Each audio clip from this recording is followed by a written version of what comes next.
Olá, amigos. Vamos dar continuidade, queridas amigas, ao nosso estudo do Livro dos Espíritos. Como vocês devem estar lembrados, devem estar acompanhando aqui no nosso canal, nós estamos já vendo sobre encarnações ou reencarnações em diferentes mundos. A pergunta anterior, nós vimos que, assim como na Terra, os mundos, mesmo superiores ao nosso, não têm uma população homogênea no sentido de evolução espiritual. Assim como aqui no nosso mundo, mesmo nos mundos melhores, você tem espíritos mais avançados e espíritos menos avançados, embora numa condição superior ao do nosso planeta. Foi a questão 179. Hoje nós vamos ver a pergunta 180. E Allan Kardec a fez da seguinte maneira: passando deste mundo para outro, ou seja, o espírito deixando de reencarnar na Terra para reencarnar em outro mundo, ele conserva a inteligência que tinha aqui? A resposta: sem dúvida, a inteligência não se perde, mas pode ocorrer que o espírito não disponha dos mesmos meios para manifestá-la. Isso vai depender de sua superioridade e das condições do corpo que vai tomar.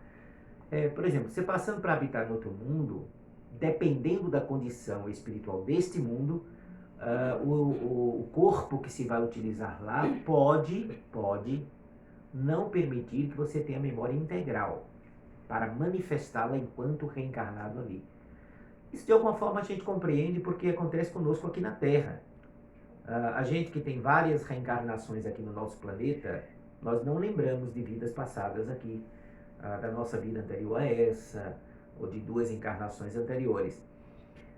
Tudo que você viveu, que você conquistou, que você aprendeu, está com você. Mas enquanto nós reencarnamos, então a memória profunda fica no subconsciente, fica lá no inconsciente. Então, da mesma maneira como aqui na Terra a gente não tem a memória integral, não tem a inteligência plena daquilo que a gente já conquistou, face às condições do corpo físico, passando para outro mundo, pode ocorrer, não está dizendo que tem que ocorrer, dependendo da condição do mundo que se vai habitar e das condições daquele corpo que nós vamos utilizar lá, podemos ter ou não a memória mais profunda, as lembranças mais amplas e, consequentemente, o acesso mais imediato ao conhecimento que a gente já adquiriu. Na pergunta 181, Kardec a faz assim: os seres que habitam os diferentes mundos têm corpos semelhantes aos nossos? O corpo nesses outros mundos é parecido com o nosso? Resposta: sem dúvida eles têm corpos, porque o espírito precisa estar revestido da matéria para atuar na matéria. Conforme esse envoltório, ele é mais ou menos material, conforme o grau de pureza que chegaram os espíritos. É isso que diferencia dos mundos que devemos percorrer, pois há muitas moradas na casa do nosso Pai, sendo de muitos graus esta morada. Alguns o sabem, aqui na Terra já adivinham isso, né, e têm consciência disso, mas outros, infelizmente, ainda não entendem esse fator.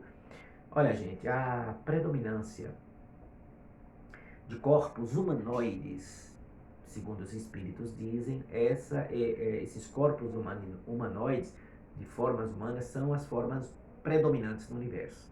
Agora, serão corpos com algumas peculiaridades próprias do mundo que se vai habitar. Então, por exemplo, o que constitui o nosso corpo físico aqui na Terra provavelmente não é o que constitui o corpo físico em outros mundos, porque em outros mundos, outros gases, outros elementos compõem a atmosfera daquele planeta e a constituição física daquele mundo.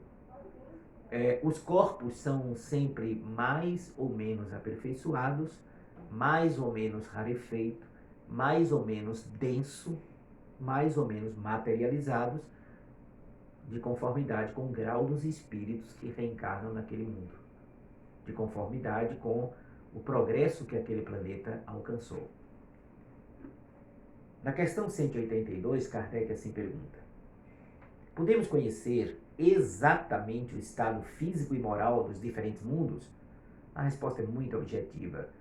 Nós, os espíritos, só podemos responder de acordo com o grau de adiantamento em que vos encontrais. Ou seja, não podemos revelar essas coisas a todos, mas nem todos estão em condições de compreendê-los, e isso os perturbaria. Esta resposta mostra o que é verdadeira sabedoria. Uma luz muito forte, para quem está mergulhado na escuridão, ao invés de clarear, ofusca. Vejam, observe, quando a gente estuda criteriosamente a codificação espírita, nós verificamos que no século XIX os espíritos estariam revelando paulatinamente. Não disseram tudo de imediato. E eles mesmos disseram que era preciso tempo para que a gente fosse amadurecendo, a fim de que houvesse desdobramento do ensinamento espírita. Não havia determinadas ciências que nós temos hoje. A física não tinha avançado para a mecânica quântica na época que Kardec esteve aqui na Terra. O desenvolvimento da energia nuclear, do conhecimento do mundo das subpartículas não existia. Então, a própria informação sobre cidades espirituais não ocorreu na codificação. Eles apenas falavam em espaço e falavam em que os espíritos se agrupavam de acordo com a sua sintonia, a sua afinidade, o seu grau de evolução. Mas talvez se eles dissessem, com certeza eles são sábios, se eles afirmassem cidades no mundo espiritual àquela época de Kardec, talvez a resistência ao espiritismo fosse maior, porque pudessem dizer que era um absurdo, né? Então, ao invés de clarear, iria perturbar a sociedade humana com informações precoces. Foi precisa a ação do tempo, informações posteriores da própria ciência, do estado da matéria diferenciado, para trazer certas informações. Então, os espíritos alertaram Kardec que detalhes sobre os corpos não podiam ser ditos naquele momento. Depois disso, já no século XX, tivemos informações por médios seguros, sérios, que existem corpos mais sutis, corpos energéticos, corpos formados por elementos químicos que nós não temos aqui na Terra, corpos formados por elementos químicos que temos na Terra, mas que não constituem exatamente o nosso organismo físico aqui. E ficou mais fácil para a gente compreender essa realidade. Na pergunta 183, Kardec a faz da seguinte maneira: passando de um mundo para o outro, o espírito passa por nova infância? E eles disseram que sim, a infância é uma faixa de transição que existe em todos os mundos. Mas, olha a observação que os espíritos nobres fazem. Mas não é, em todo lugar, tão obtusa quanto entre vós. Ou seja, a infância na Terra, o espírito o espírito apresenta uma grande dependência emocional, intelectual, face à imaturidade dos órgãos, né, e até às vezes a imaturidade psíquica do espírito que está reencarnado ali agora como criança. Já em mundos mais avançados, cujos corpos não obstaculam muito a maturidade do espírito, a infância não tem as mesmas características que temos aqui na Terra. Ou seja, em muitos planetas mais avançados, é possível que as crianças sejam equivalentes a sábios já maduros aqui no nosso planeta. É possível que crianças de 10 anos apresentem as condições de uma pessoa que aqui na Terra teria 30 anos de idade.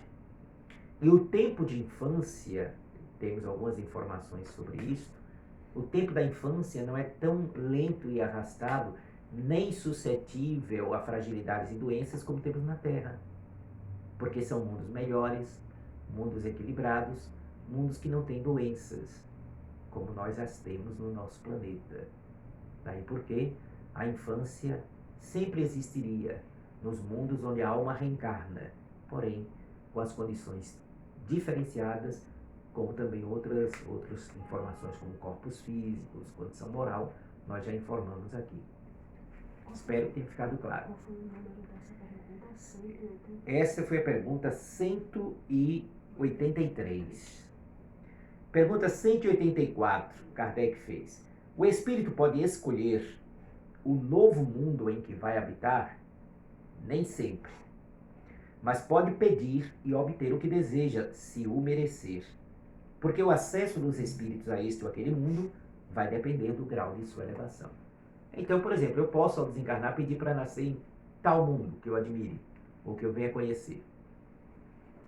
Eu posso ir para lá, se eu pedir? Posso, desde que tenha mérito, desde que eu tenha merecimento, que o meu grau de evolução tenha alcançado aquele patamar. Caso contrário, mesmo pedindo, não poderei reencarnar ali. Porque existe uma lei da meritocracia e a lei de evolução. Então nós vamos habitar os mundos de acordo com o grau de evolução que nós alcançamos. Pergunta 184A, que é um desdobramento anterior. Se o espírito nada pedir, o que vai determinar o mundo em que ele vai reencarnar? Seu grau de evolução. Consequência natural, dedução natural. 185, pergunta. O estado físico e moral dos seres vivos é perpetuamente o mesmo em cada globo? Ou seja, por exemplo, a Terra vai ser sempre mundo de expiação e provas? É sempre o mesmo estado físico e moral? Não. Os mundos também estão sujeitos à lei do progresso.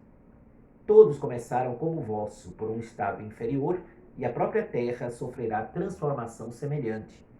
Tornar-se-á um paraíso terrestre quando os homens se houverem tornados bons. A gente até já comentou aqui. Tudo progride no universo. Tanto os indivíduos como os mundos. E nós estamos vivendo hoje, aqui na Terra, quem acompanha o movimento espírita e outros movimentos espiritualistas já ouviram falar, que estamos em plena transição planetária. A Terra está num movimento para deixar de ser mundo de expiação e provas para tornar-se mundo de regeneração ou regenerado, onde só reencarnará lá espíritos propensos ao bem, onde só reencarnará nesta terra aqui melhorada almas com o coração mais voltados à iluminação. Não será um mundo perfeito, não. Será um mundo formado por espíritos imperfeitos, mas numa condição bem melhor do que é hoje de expiação e provas. Estamos vivendo esse momento cíclico, esse momento de transformação. Esse ciclo está se encerrando uma fase, uma era, para começar uma nova era do espírito imortal. Questão 186. Haverá mundos onde o espírito, deixando de revestir corpos materiais, só tenha por envoltório o perispírito? Então agora a pergunta é se existem mundos no universo conhecido cuja existência os espíritos lá não tenham corpo físico. Tem algo só com o perispírito lhe revestindo. E olha a resposta. Sim, e mesmo esse envoltório se torna tão etéreo que para vós é como se não existisse. Esse é o estado de espíritos puros. Então, os mundos, os espíritos aperfeiçoados, purificados, eles habitam mundos. Só que eles estão numa condição tão purificada que, embora ainda possuindo o corpo espiritual, mas ele está tão rarefeito, ele está tão sublimado, ele facilita tanto a irradiação da luz que o espírito adquiriu, que para nós, habitantes aqui da Terra, para nós que temos esse atraso espiritual caracterizado, que somos ainda muito densos, para nós é como se não existisse corpo espiritual nenhum neles. Se a gente pudesse olhar um espírito desse, na sua condição, no seu mundo, veríamos apenas uma grande luz e a gente não perceberia a delicadeza do corpo espiritual que reveste esses seres. Questão 186A. Parece resultar daí que não existe uma demarcação precisa entre estado correspondente às últimas encarnações e o do espírito puro. Resposta: essa demarcação não existe. A diferença se vai apagando pouco a pouco até se tornar imperceptível, como a noite se desfaz ante as primeiras claridades da alvorada. Essa questão diz respeito ao seguinte: a gente tem uma tendência de querer ver muito departamentos. Então é como se chegasse aqui, daqui a pouco virasse espírito puro e tudo estaria diferente. Não. Todo o universo, gente, é feito de graduações. Graduações relativamente suaves. São mudanças sutis, subjetivas. E a alma vai se depurando, vai se aperfeiçoando, vai conquistando a pureza espiritual paulatinamente. Então não há uma fronteira, assim, aqui termina isso, aqui começa isso, não. É um esmaecer, como a gente observa, por exemplo, o amanhecer. Está lá a madrugada e você começa a ver lentamente o sol surgindo. Então, é uma analogia, só para a gente entender algo que para nós ainda é algo transcendental. E 187 a pergunta: a substância do perispírito é a mesma em todos os globos? Não. É mais ou menos etérea. O corpo espiritual, sabemos nós, já vimos isso aqui no nosso estudo, O corpo espiritual é semifluídico ou semimaterial. É um fluido rarefeito. Quanto mais elevado é o espírito, mais os fluidos são delicados. Quanto mais atrasado o espírito, mais o perispírito se assemelha ao corpo físico, no sentido de densidade. Então, é mais ou menos etéreo em cada mundo esse perispírito. Olha só o que eles dizem. Passando de um mundo a outro, o espírito se reveste da matéria própria de cada um, com a rapidez do relâmpago. Então, se a gente for deixar de reencarnar na Terra e for reencarnar, é só para ilustrar, em Marte. Então, quando a gente passar para lá, para habitar Marte, para reencarnar naquele mundo, nós vamos numa velocidade do relâmpago. É claro que existe toda uma técnica, todo um processo que eles não podem informar agora porque nós não entenderíamos. Mas numa velocidade semelhante à do relâmpago ou do pensamento, nós iremos nos revestir perispiritualmente dos fluidos que compõem a atmosfera de Marte. Como o nosso perispírito hoje está revestido dos fluidos que caracterizam a atmosfera do planeta Terra. Tá certo? E a última questão de hoje do nosso estudo de diferentes mundos é a 188. Os espíritos puros habitam mundos especiais ou se acham no espaço universal sem estarem mais ligados a um globo do que a outro? Então a pergunta é essa. Os espíritos puros, eles estão vagando, estão soltos, ou eles têm algum local que eles se encontrem, que eles habitam? Resposta. Os espíritos puros habitam certos mundos, mas não estão confinados a eles como os homens estão confinados na Terra. Podem, melhor do que os outros, estar em toda parte. Então, gente, o que é que a gente entende aí? O espírito purificado, ele habita uma comunidade de espíritos purificados, porque a lei de sociedade faz parte do cosmos. Os semelhantes se atraem. Então, eles habitam mundos, esferas purificadas, ao lado de outros espíritos purificados. Porém, nós aprendemos no Espiritismo que quanto mais purificado é o espírito, quanto mais evoluída é a alma, maior a sua liberdade de singrar o infinito e de visitar outras esferas e outros locais. Quanto maior a conquista espiritual, maior a amplitude da liberdade, porque ali a lei sabe que uma alma purificada, uma alma iluminada, não fará mal, nem causará conturbação em qualquer esfera ou mundo que ele vá.